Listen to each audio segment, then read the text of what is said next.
लोकशाहीचे मार्गदर्शन करणारा एक दस्तऐवज आहे.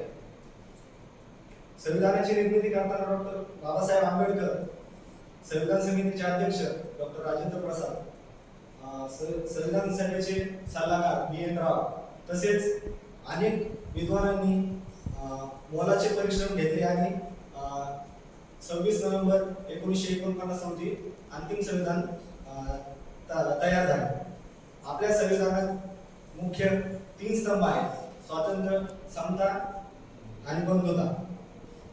संविधानाने आपल्याला मूलभूत हक्क दिले, जसे की अभिव्यक्ती स्वातंत्र्य, शिक्षणाचा हक्क,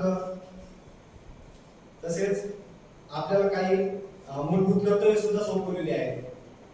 यापैकी देशाचा सन्मान राखणे, संविधानाचे पालन करणे, पर्यावरण आणि राष्ट्रीय ऐक्यता जपणे.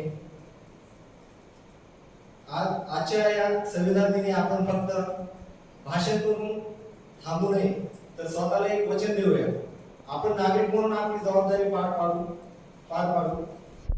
आपल्या संविधानाचा आदर करू आणि भारताला अधिक प्रगत, समतापूर्वक आणि ऐक्यपूर्ण राष्ट्र बनवण्यासाठी प्रयत्न करू.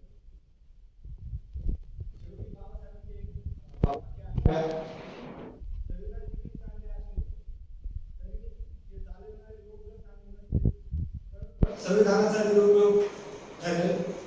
म्हणून आपण सर्व एक चांगले नागरिक होणे ही संविधानाला आदरांजली ठरेल. जय हिंद, जय भारत, जय